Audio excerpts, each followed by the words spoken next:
అదే అంటే ఒకటమ్మా, ఇంత అరాచకమైన పాలన చేసి ఇన్ని వర్గాలను కూడా నానా యాగి చేసి ఆ ల్యాండ్ టైటిలింగ్ యాక్ట్ తీసుకొచ్చి దరిద్రం కాకపోతే భావదరిద్రం కాకపోతే అసలు ఎప్పుడో తాత ముత్తాతల నుంచి వస్తున్న మన ఇళ్ళు పొలాలు స్థలాల మీద ఈ దరిద్రం ఫోటో ఏంటమ్మా? మంగళగిరిలో అయితే 19,000 ఓట్ల మెజారిటీతో లోకేష్ గారు ముందంజలో ఉన్నట్లుగా మనకు తెలుస్తుంది. 40,000 ఓట్లతో అయితే పిఠాపురంలో పవన్ కళ్యాణ్ ముందంజలో ఉన్నారు. సో వీళ్ళిద్దరిది కూడా చాలా మంది ఓడిస్తాము, వీళ్ళిద్దరు చాలా మంది అన్నారు. ఇప్పుడు రఘురామరాజు గారిని, బాబు గారిని, తర్వాత మన మీరు చెప్పిన జనసేన పవన్ కళ్యాణ్ గారిని, లోకేష్ గారిని ఓడించడానికి 500 కోట్ల రూపాయలు అక్కడ వాళ్ళు పెట్టారు. పక్కన 500 కోట్ల రూపాయలు ఖర్చు పెట్టారు. రెండోది మీకు రాయలసీమ ప్రాంతానికి సంబంధించి 2-3 కేసులు 4-5 మర్డర్లు ఉన్న వ్యక్తులు, రౌడీ షీట్లను 2,000 మందిని కూడా మోకరించారు. సో మ్యాక్సిమం ఏంటంటే ఒకటమ్మా, ప్రజలు ఒక్కసారి డిసైడ్ అవుతే వారు వన్ సైడ్. ఇప్పుడు ఎప్పుడు కూడా ప్రజలు ఏంటంటే ఏదో రాజశేఖర రెడ్డి ఏదో 4 పథకాలు చేసి ఏదో చేశాడు. రాజశేఖర రెడ్డి కూడా చేసింది అక్కడ ఏమీ లేదు. కేవలం బాబు గారు సంపద సృష్టిస్తే తను తిన్నంత తిని తన అయిన వాళ్ళకి దోచిపెట్టినంత దోచిపెట్టి జేవి సోమయాజులు చెప్పిన దాన్ని బట్టి ఒక 4 స్కీములు చేశాడు కాబట్టి మహామేతల్లా నేతగా మిగిలిపోయాడు. ఆ రోజున ఏదో రాజశేఖర టైంలో చికెన్ మటన్ తిన్నాం కాబట్టి జగన్మోహన్ రెడ్డి ఏదైతే ఉందో 162 స్థానాలు వస్తుందని, సో ఇక్కడ కూటమికి 162 స్థానాలు వచ్చేసింది. ఓన్లీ విడివిడిగా పార్టీల వైజ్ చూసుకుంటే 134 టీడీపీకి, 20 జనసేనకి, 7 బీజేపీకి ఉంది. అక్కడ ఓవరాల్ గా చూసుకుంటే 162, కేవలం 13 స్థానాల్లో మాత్రమే వైసీపీ ముందంజలో ఉందన్నట్లుగా మనకు ఆధిక్యంలో ఉన్నట్టుగా తెలుస్తుంది. మీరన్న లైక్ వచ్చేసింది నెంబర్ 162. చివరికి సింగిల్ డిజిట్ వస్తుంది చూడండి. ఇక్కడ నేను ఈ వేదికగా నేను ఒకటి మాత్రం స్పష్టంగా చెప్తున్నాను. ఎందుకంటే కొంతమంది వైసీపీ లీడర్లు కానివ్వండి, ఎమ్మెల్యేస్ కానివ్వండి నాకు చెప్పినటువంటి మాట, ఈరోజు నేను టీడీపీ మన ఛానల్ ద్వారా నేను అప్పీల్ చేస్తున్నాను. ఏంటి అని అంటే, ఎప్పుడూ కూడా కులాన్ని టార్గెట్ చేయకండి, వ్యక్తుల్ని టార్గెట్ చేయకండి. వ్యవస్థకి అవసరమైనటువంటి ఆ ఇష్యూస్ మీద మీరు పోరాడండి తప్పితే ఇక్కడ ప్రతి ఒక్కళ్ళు కూడా వెళ్తే మీరు నాకు ఒక కమ్మ కమ్యూనిటీకి సంబంధించినటువంటి లీడర్ చెప్పినటువంటి మాట, ఏం సార్ ఎట్లా ఉంది ఏపీలో సిచ్యువేషన్ అని చెప్పేసి నేను అడిగితే ఆయన అన్నారు, అమ్మా నన్ను పిలిచాడు, నీకు మినిస్ట్రీ ఇస్తాను కానీ చంద్రబాబు నాయుడు తిట్టారు అని చెప్పినాడు. ఆయన ఒకటే అన్నాడు, నాకు చంద్రబాబు నాయుడు గారు అంటే నాకేం పగలేదండి, అలాగని మీరంటే నాకు ఇది లేదు, అతనితో పడలేదు కాబట్టి, నాకు లోకల్గా ఉన్న వ్యక్తితోటి నాకు పడలేదు కాబట్టి నేను పార్టీలోకి వచ్చాను, మీరు ఇచ్చినా ఇవ్వకపోయినా నేను తిట్టాను. సేమ్ ఇదే రీజన్ చెప్పి వైకాపా లీడర్లు ఎంతో మంది వైకాపాను వీడి సైకిల్ తీర్థం పుచ్చుకున్న రోజులు మనం చూసాం. కంప్లీట్ అవ్వలేదు. వినండి, ఇంకొకటి అండర్ కరెంట్గా ఏంటి అంటే, ఖచ్చితంగా నాకు అక్కడ వినిపించింది ఏంటంటే, ఈ కాస్ట్ ఏదైతే ఉందో అంటే టీడీపీ బేస్ చేసుకున్నటువంటి మెయిన్ కమ్మ కులం ఏదైతే ఉందో, కమ్మ కులం ఇక్కడ లేకుండా చేస్తాను అనేటటువంటి ప్రతిజ్ఞ మీద పనిచేశారు తప్ప, అరే ఏపీ ముఖ్యమంత్రిని నేను జనం కోసం పని చేస్తాననే ప్రతిజ్ఞ తీసుకోలేదు. అర్థమైందండి?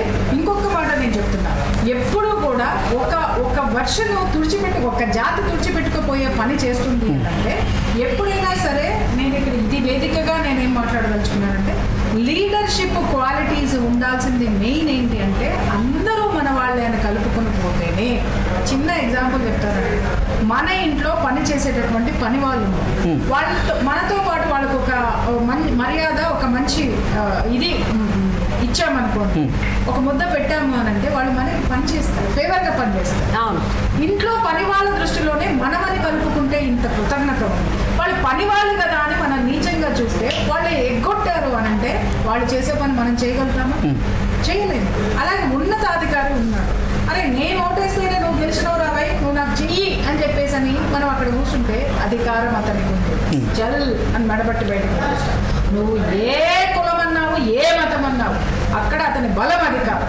ఇక్కడ ఎవరికి వాళ్ళకి వాళ్ళ కులం బలం, ఎవరికి వాళ్ళకి ఎప్పుడు కూడా ఇది ఇక్కడ తీసుకురావడం వల్ల ఇతను అధికారంలోకి వచ్చింది దేనికోసం వచ్చాడు, ఒక సూడో మెంటాలిటీ తోటి వచ్చాడు, ఒక ఫ్యాక్షనిజం మెంటాలిటీ తోటి వచ్చాడు. అది జనంలో మెల్లమెల్లగా ఆగిపోయింది. రెండో కారణం చెప్తా, తిరుమల కొండకి వెళితే ఏమంటే నేను చెప్తున్నాను కదా, ఎన్ని సంవత్సరాలు నేను తిరుమలకి వెళ్ళి కొన్ని సంవత్సరాలు అయిపోయింది వెళ్ళలా. నేను ఈ గవర్నమెంట్ 5 years వెళ్ళా, నేను సంవత్సరం వెళ్ళి కంపల్సరీ. నిన్న కూడా మనం మాట్లాడుకున్నాం. నేను వెళ్ళలేదమ్మా. 3 years బ్యాక్ వెళ్ళి అక్కడ సిచ్యువేషన్ వచ్చిన తర్వాత నమస్తే స్వామి నా ఇంట్లో ఉన్నాం నా మనసులో. ఎందుకంటే కొంతమంది వ్యక్తులు చెప్పిన సంఘటనలో కొన్ని చూసిన తర్వాత నేను నిజంగానే ఇంట్లోనే మొక్కాను, కానీ ఇక్కడ లోకల్ గుళ్ళకి వెళ్ళాను. కానీ మన కుల దైవం అనిపిస్తాను. అయినా సరే అంటే అంతటి ఇప్పుడు ప్రతి ఒక్కళ్ళలో భయం ఏర్పడిపోయింది. ఇక్కడ వైఎస్ఆర్సీపీ విశ్లేషించుకోవాల్సింది మేధోమథనం కాదు, ఆత్మమథనం చేసుకోవాల్సింది. ఇక్కడ ఏంటి అంటే కులాన్ని టార్గెట్ చేశారు, మతాన్ని టార్గెట్ చేశారు. ఎప్పుడు కూడా మార్చగలవేమో కానీ మార్చలేవు. ప్రియా చౌదరి గారు, ఇంకొకటి, అసలు ఎన్నికల ప్రచారంలో భాగంగా జగన్మోహన్ రెడ్డి గారు అభ్యర్థుల్ని కానీ లేకపోతే ఓటర్లను ఉద్దేశించి మీ ఇంట్లో మంచి జరిగితేనే జగన్మోహన్ రెడ్డికి వైఎస్ఆర్సీపీకి ఓటు వేయండి అంటూ ఆయన చెప్పినటువంటి నేపథ్యంలో ఇప్పుడు ప్రజలందరూ కూడా ఒక తీర్పునైతే ఇచ్చారు. అంటే దాని ప్రకారంగా వారి ఇంట్లో మంచి జరగలేదని ఆంధ్రప్రదేశ్ ఓటర్లు భావించారా, అందుకే ఇక్కడ కూటమికి పట్టం కట్టారా అంటే ఏం చెప్తారు? ఆయన ఉద్దేశంలో మంచి ఏంటి ఆయనకే తెలియాలి. అంటే ఆయన ఏమనుకున్నాడు, ఇంటింటికి నేను పెన్షన్ ఇస్తున్నా, అమ్మఒడి ఇస్తున్నా, ప్రతి ఒక్క పిల్లోడికి ఫీజులు కడుతున్నానని అనుకున్నాడు. నేనేమన్నాను ఇందాక అదే చెప్తున్నా, ఒక మనిషి బ్రతకడానికి ఇవి రెండే కాదండి, వాడి ఊరు బాగుపడాలి, వాడు ఇంకా పిల్లలు ఒక పిల్లోడికే ఇస్తున్నావు, మిగిలిన 2 పిల్లలకి భవిష్యత్తు ఏంటి, అది ఒక కారణము. తర్వాత పెన్షన్లు ఇస్తున్నాం, ఆ పెన్షన్ల మీద జీవితం నడుస్తుందని మాత్రం మీరు అనుకోకండి. ఎందుకు అని మీరు అడగచ్చు. ఎందుకనంటే దానికి మించినటువంటి లేవు. 2500 ఏం జీవితం వస్తుందండి? ఇంకో విషయం చెప్తున్నారు, మీరు ఊర్లో వెళ్ళారంటే ఇది కూడా ఒక పెద్ద దెబ్బ రాసి పెట్టుకోండి. మీ ఊర్లలో పని వాళ్ళు దొరకట్లేదు. అవును, నా వరకు నేను చెప్తున్నా, నా మనసు చాలా గాయపడినటువంటి విషయం, మా మదర్ చనిపోతే ఆవిడ ఒక పెద్ద కర్మ అక్కడ ఊర్లో చేయడానికి మేము వెళ్తే ఒక్క పనివాడు దొరకలేదండి. పనివాళ్ళు లేరు, దొరకల. చివరికి ఎంత ఇన్ఫ్లుయెన్స్ చేయాల్సి వచ్చిందంటే వైఎస్ఆర్సీపీ లీడర్ని ఇన్ఫ్లుయెన్స్ చేసి మా ఇంటికి 4 పనులను పంపించండి అని అంటే మీరు నమ్మరు, 10 రోజులకి వాళ్ళు నాకు 2 పని మనుషులు నాకు పని చేసినందుకు 12,000 చెల్లించారు. ఓకే, 10 daysకి. అంటే 5 hours 6 hours వాళ్ళు ఉంటారు. ఆ 6 hoursకి 6 hoursకి. ఎందుకంటే చాలా మంది చుట్టాలు వస్తారు ఊర్లలో, అంటే మీకు ఉంటుంది కదా, ఆ 10 రోజులు ఎవరో ఒకళ్ళు వస్తూనే ఉంటారు, పలకరింపులు వస్తారు, కావాలి. మా పని మనుషులు దొరకలే. అంటే ఇక్కడ మీరు అనొచ్చు, అంటే మీకు పని చేయడానికే మేము ఉన్నామని. నేను కూడా ఇంకొకరి కింద పని మనిషినే, ఈ స్థాయిలో నేను కూర్చున్నా, ఇంకొకరు డబ్బులు ఇస్తేనే నేను బ్రతకాలి, అక్కడ కూడా నేను పని మనిషినే. Dignity of labour. నేను చదువుకున్నాను కాబట్టి, నేను ఒక స్థితికి వచ్చాను కాబట్టి నేను ఈ స్థితిలో ఉన్నా. చదువుకున్న వాళ్ళందరూ వాళ్ళ స్థితిలో ఉన్నారు. లేని వాళ్ళు ఏంటి కష్టం ఎందుకు పడరు, ఎందుకు నామోషి అనేటటువంటిది ఎందుకు క్రియేట్ చేశారు? కులం యొక్క ప్రస్తావన తీసుకొని వచ్చి మనం అని కూర్చోబెడితే అందరి కడుపులో కాలని, అందరి గుండెలో మండిని అయిపోయింది. జరిగింది ఇక్కడ. సోషల్ ఈక్విటీ ఎప్పుడు వస్తుందయ్యా? పనులు చెడగొడితే రాదు, ఉన్న పనిలో గౌరవాన్ని చూపిస్తే వస్తుంది. అంటే ప్రియా చౌదరి ఒక్క మాట, ఇక్కడ ఇప్పుడు మీరు ఏదైతే ప్రస్తావన తీసుకొచ్చారో మీ పర్సనల్గా ఎక్స్పీరియన్స్ అయింది, నాకు ఇక్కడ చిన్న డౌట్ వచ్చింది. సో ఇప్పుడు వరకు అంటే ఈ 5 సంవత్సరాలు వైసీపీ అధికారంలో ఉన్నప్పుడు అంటే కులం సంబంధించిన కానీ అంటే ఎవరైతే దళితులు ఉన్నారో వాళ్ళందరి మీద కూడా ఎటువంటి దారుణాలకి వీళ్ళు పాల్పడ్డారు వైసీపీ నేతలు. ఒకనైతే డైరెక్ట్గా ఇంటికి డెలివరీ చేశారు, అది కూడా మనం విన్నాము, చాలా చూసాము. సో ఇలాంటివి చెప్పుకుంటూ పోతే చాలా ఉన్నాయి దళితులకు సంబంధించి. సో ఈవెన్ కామన్ పీపుల్కి సంబంధించి కావచ్చు, వాళ్ళకి సంబంధించిన సామాజిక వర్గం కావచ్చు, ఇలా ఏ రకమైన కానీ సాటి మనిషి మీద ఏ రకమైనటువంటి దారుణాలు కొడిగట్టారో వైసీపీ నేతలు మనం చూసాం. ఎలక్షన్స్ లోనే మనం కొన్ని కొంతమంది దళితులు టీడీపీకి సంబంధించిన వాళ్ళు 167 నాడికి చివరికి ఒక్కొక్కరు అసలు 175 వచ్చేద్దాము. వైసీపీ సింగిల్ డిజిట్ మాత్రమే పరిమితం అయింది ఆంధ్రప్రదేశ్ లో. నేను చెప్పేది ఫస్ట్ ఏమన్నానమ్మా, సింగిల్ డిజిట్ లోనే ఉంటుందని చెప్పారు. ఇది ఆంధ్రప్రదేశ్ ఆంధ్రప్రదేశ్ లో కూటమికి కని విని ఎరిగినటువంటి ఒక విజయంగా చెప్పుకోవచ్చు. వైసీపీ కేవలం సింగిల్ డిజిట్ కే పరిమితమైంది అంటే 5 సంవత్సరాల జగన్మోహన్ రెడ్డి పాలన ఎలా ఉందనేది ఆంధ్రప్రదేశ్ ఓటర్ల అభిప్రాయం ప్రకారంగా మనం చూడొచ్చు. సార్ ప్రసాద్ గారు మీరేమంటారు? మీరు ఇప్పుడే చెప్పారు సింగిల్ డిజిట్ కి పరిమితమైన ఆశ్చర్యపోవాల్సిన అవసరం లేదని, కానీ 7 స్థానాలకు మాత్రమే. ఎందుకంటే విసిగి వేసారిపోయారండి. ఇప్పుడు ఇతను ఏం చేశాడంటే అమ్మని అడ్డం పెట్టుకుని, చెల్లిని అడ్డం పెట్టుకుని, బైబిల్ సంకలంలో పెట్టుకుని కొన్ని వర్గాలను మోసం చేశారు.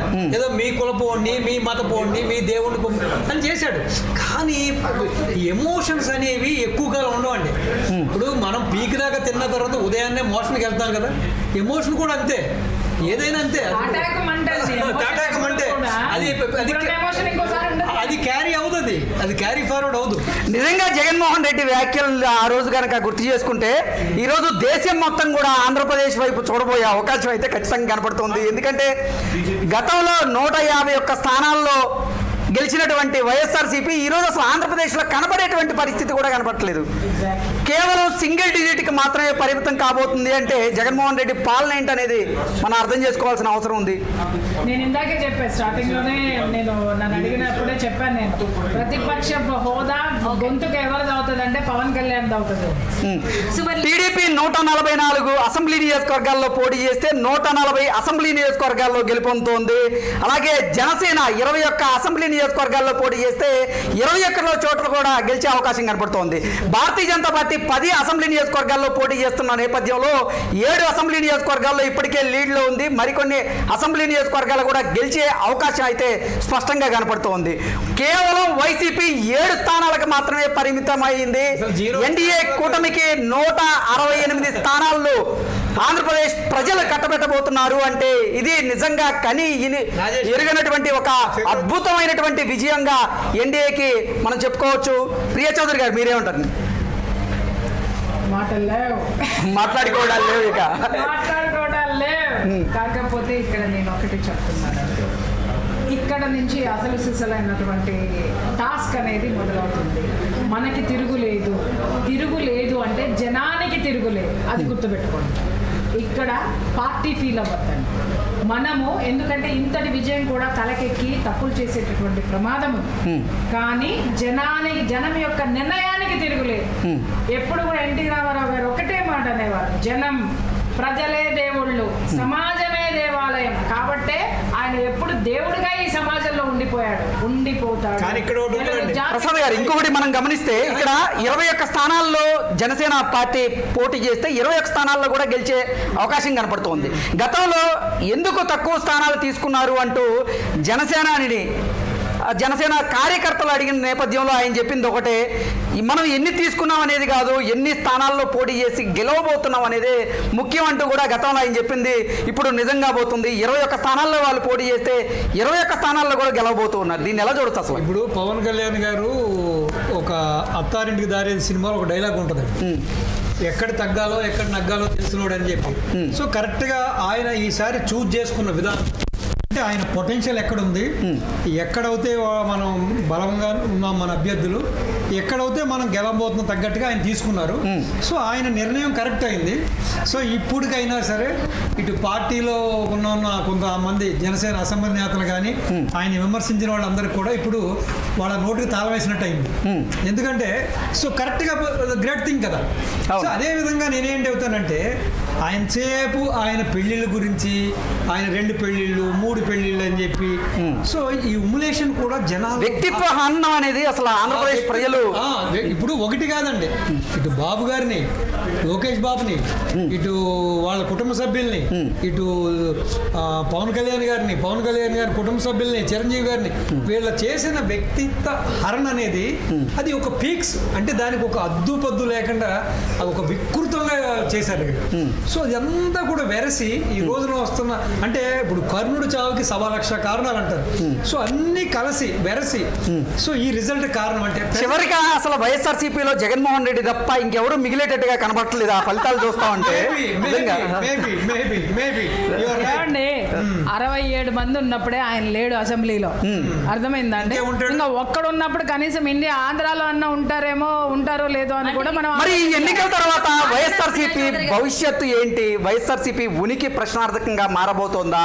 అసలు జగన్మోహన్ రెడ్డి మళ్ళీ బ్యాక్ టు పెవిలియన్ అన్నట్లుగా ఈ కేసులన్నింటిలో బెయిల్ రద్దయి మళ్ళీ ఆయన అరెస్ట్ అయ్యేటువంటి అవకాశం ఉందా అంటే ఏం చెప్తారు? 100% జైలుకి వెళ్తాడు. ఏమండి, ఏదైనా సరే కర్మ అది బూమరాంగ్ అవుతుంది, ఖచ్చితంగా అవుతుంది. అంతే. ఇప్పుడు నేనే కర్మ చేస్తే అది నాకు వస్తుందండి. ఎవరు ఏది చేస్తే ఫలితం అదే వస్తుంది.